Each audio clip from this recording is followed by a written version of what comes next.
biyyoolessa Oromiyaa irraa keessummaa tokko qabannee isiniif dhiyaannee jirra. Isin keessummeessuun ogeessota arraata biyyoolessa Oromiyaa waliin kan isin waliin turuu ani Daandii Elemooti. Keessummaa keenya irraa qondaala waraana bilisummaa Oromooti. Ayyee dursa maqaa keessanii fi gaafatama waraana bilisummaa Oromoo keessatti qabdan dhaggeeffattootaaf daawwattoota keenyaaf kaasa. Ayyee carraa kan nuu kennu keessanii fi galatooma saniin jedha. Maqaan kiyyee Diibaan Gurraachaatiin jedhama. Ajaja waraana bilisummaa Oromoo Cibraa Soddonboorooti. Ayyee galatoomi Jaalliban Gurraachaa gara maree keenyaatti ceena. Haalli waraanni bilisummaa Oromoo zoonii kibbaa Konyaa Gujii Ba'aa Cibraa Soddonbooroo keessa jiru maal fakkaata? Haal bareedaatti jira. Haal baay'ee nam gammachiisu. Hedduu keessa turree guyyaa 26 taaree 8 barkum 2022 guyyaa jimaata hedduu injifannoolee hedduu nam boonsan hedduu keessa turee waraana bilisummaa Oromoo WBO zoonii kibbaa Cibraa Soddonbooroo erga kan irratti haal baay'ee nam boosuuf haal baay'ee uummata Oromoo gammachiisudha. Kanaaf leessa Cibraa Soddonbooroo harkaan qabne Cibraa Soddonbooroo hedduun isaa ganee Cibraa Soddonbooroo jiru harma golboo ganee Cibraa Soddonbooroo hundumti isaatu akka kennatee dhabamsiifne jedhaniitiin ololaa turani. Kanaaf lolli kun ammoo olola diina kana fashaleessee uummata Oromoo gammachiis jenneeti lolli yaannu achi qindeessineetiin hojjannedha. Kanaaf Cibraa Soddonbooroo jiraachuu isaa kan diinatti hubachiise gantuu fi yaaltuuf sibaasis ta'uu isaa nama agarsiifneetiin jirra jechuudha. Egaa silaa namni wal jibbuu wanti inni waliin hin jenne hin jirtu jechuudha. Maal jennaani namni wal jibbuu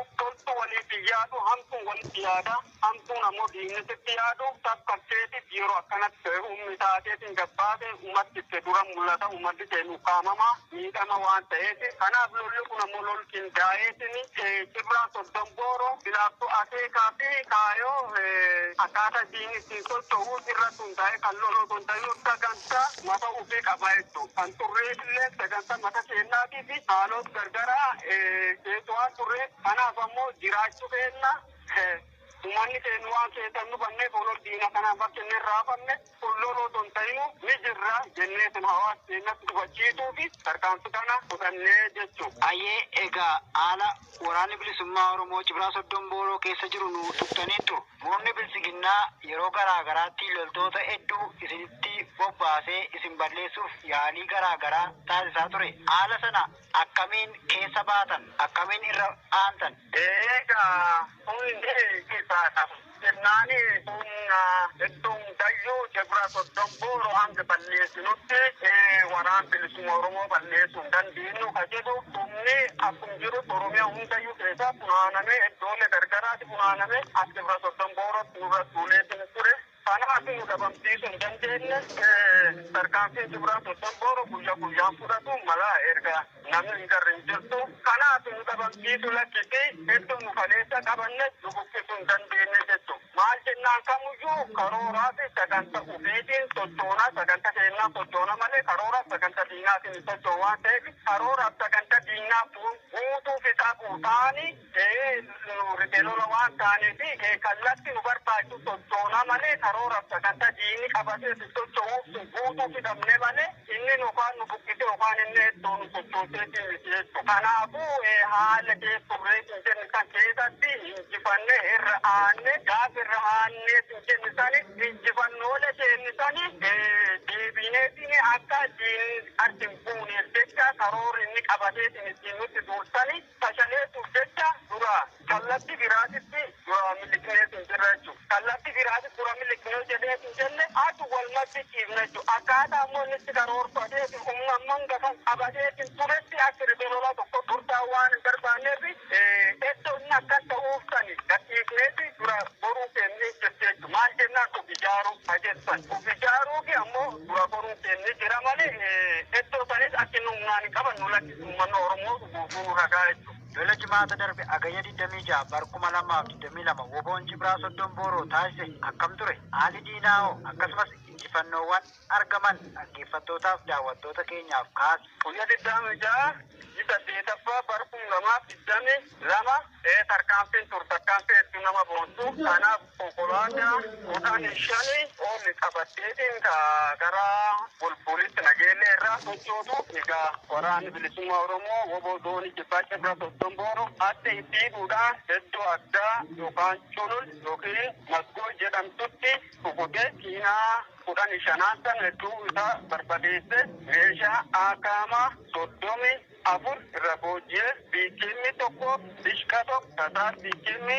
850 tasaasi tiraashii 2,200 ergaa makiinaa sun guutuu achitti daaraa'ee dadhabisaa kaleessa guurrattee hirkiftee achi yaaddeen jechuudha. Kanaaf lolli hedduun amboontu kan diina rifaasisu ta'uusaa hawaasni Oromoo guutuu itti gammadee Cibra Sosdombooro olol isiin qaantuu fi qilleensisiin oli gatoofsisanii sobbisiin faarsis ta'uusaa hubatee uummata Oromoo hedduun gammachiis ta'uusaa Cibra Sosdombooro guyyaa jimaata san akkaataa lolisaa kan injifannoo ta'an xumuree hawaasisa boonsuusaa kan baay'ee nam gammachiisudha. Lolli nam gammachiisee ture. Ayyee jaalliban hedduu galatooma. Egaa yeroo darbe duubee keessaniin poolisoota humna addaa Sumaalee of gargaarsisuudhaan murni bilisiginnaa haalota tokko hojjechuu eegalee ture naannoo sanaas buqqisuudhaaf. Lafa sanatti shira diinaa kana akkamiin irra baatanii naannoo sanatti uummata Oromoo fi Sumaaleellee yeroo itti walitti buusuuf yaalii godhantu ture. Kana hunda akkamiin keessa dabartan? Kun beekamaadha. Mootummaan garboomsa ta'anii kunin yeroo baay'ee uummata Oromoo walitti buusaa ture. Kanaaf uummata Oromoo walitti buusuu hin dandeenye erga waraanni bilisummaa Oromoo Oromiyaa seeneetiin jedhe uummata Oromoo walitti buusuu waan hin danda'iniitiif loldaanga kaasuudhaaf carraaqqii guddoo taasisaa ture. Soomalootaaf Oromoo walaasisuu fi carraaqqii guddaa godhaa ture jechuudha. Kan irratti ammoo hedduu durdhaabbannaa gamteennaan hedduu durdhaabbanne turre jechuudha. Hawaasa Oromootii fi hawaasa Soomalee walitti fiduudhaan haasawu gargara taasisneefi akkaataa wanti kunin karoora mootummicha taate itti ibsine hawaasni keenya nurra fudhatee hawaasni Soomaleellee nurra fudhatee qaamotaan gamtan jiranii fakkaman jiranillee haasa'uudhaan waan bar dabree haasofne seenaa dabreetiin ture akka eenyutti jubbu'an qabne akka seenaa sun ammoo seenaa mootummaa kun ittiin hanqootan dheereeffachuuf jecha hawaasa walitti buusuu jiru ta'uusaa akka Oromoon dammaqeeti mootummaa kanatti tuuliin deebi'iltonne kan taasisuu fi akka Soomaaleenis garbummaa irra jirtan beekteetiin ofirraan qolanne taasisuuf kan akka inni godhe itti barsiifne turre jechuudha. Hawaasni gammachuudhaan nurra fudhate kanaaf sagantaan inni karoorfateetiin jedhu dura fashalee ture jechuudha. Kan gama Oromootiin hin danda'amnee fi gama Oromootiin dadhabamteennaan uummata daangaa kan lamaan walitti buuse sila carraa kanatti fayyadamuuf waraanni bilisummaa Oromoo gamtu reebee akka inni Soomaloota dheetiin jedhu ammoo fi heddoo fi yookaan teessoo waraana bilisummaa Oromoo bakkinni durii qabateetiin jedhu sani deebisee ofii qabatee ofii jaaruu barbaaduu fi kanaaf karoora baafate jechuudha. Karoora sana ammoo itti milkaa'uu hin dandeenye gamteennaanis baay'ifnee akka malee irratti hojjechaa turre jechuudha. Murni bilisiginnaa loltoota hedduu konyaa Gujii Bahaa keessatti bobbaasee lubbuu namoota nagaa obbaasaa jira. Gama biraatiinis rakkoo siyaasa impaayerettii keessatti uumameen uummanni Oromoo godinicha keessa jiran keessaa naannoo gammoojjiitti beelaaf saaxilamee aga daa'imni harma haadha duutee hootutti ga'ee jira.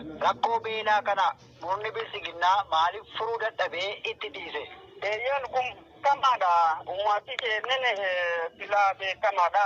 Lolaan tokkoo fi silaa hanga gara qabsootti makameetiin jedha. Hangasuma maatiin ammoo namni tokko silaa maatii sun nam 100 yookaan nam 10 yookaan nam 20 keessa ollaa tokko taateetiin jette namum 2 3 4tti gara warra addaa makamaa namni baay'ee nama mootummichi sanatti jira. Kanaaf ammoo maal jennaani maqaan Oromoo waan itti bu'u jecha uummati kan hiraasuu jira. Uummati kan hajjeesuu jira. Uummati kan beelaan dararuu jira. Uummati kan keessa damma fakkeenya akka aana gumeel dalloo faana liibanitti fakkeenya waan inni jedhaa jiru horiin keessanii bushaadha. Fakkeenya akka gadamsaa fa'aatti akkasi qabannaa. Achiin tikfanne achiin bobbaafanne.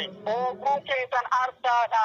Kanaafuu ooguruu maatu qotachuu hin dandeessani. Kan qotattaniitiin jecha shanee ittiin gargaartan waan ta'eef ooguruu qotachuun qabdanii. Sarta jedhameetiin iddoo tokkotti walitti naanneessanii iddoo tokkotti walitti ijaaranii namni tokkotti haadhi manas taanaan dubartis taanaan maanguddoos taanaan namni gabba'u waardiyyaadhaan sajjaabame gabbaa'eessu fichaanis taanaan bubbaasis taanaan kanaaf uummanni kunin iddoo tokkotti keessa gabba'uu hin danda'u mishigi waraana galaa jira jechuudha halkan guutu kanaaf haalli badaan uummata kan harkaa qabu mootummaan garboonfataan kun naannoo kanatti uummati kun ammoo uummata dhunkeen horiisaa jala fixee horiisa tikfachuu sababa hin danda'iniifi oobuu sababa qotachuu hin danda'iniifi kanaafuu ganna guddaa kan ta'u kan oobeetiin jedhu kana uummati kun tokkolleen horiisa tikfachuu hin dandeenye jechuudha maal jennaan tattaadhaan wal ijaaranii horiisa kan tiksu waraana waraanni ammoo waraan bilisummaa Oromoo waan ta'eef kanaafuu